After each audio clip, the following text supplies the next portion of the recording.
It's just a standard 18 volt cordless drill and a speed reducer with a T-handle.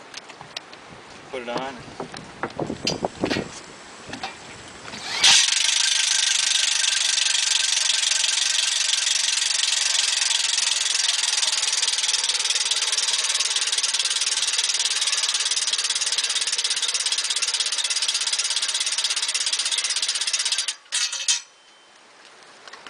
This is about a 3,000 pound boat with fuel, and it's on a 2,500 pound lift.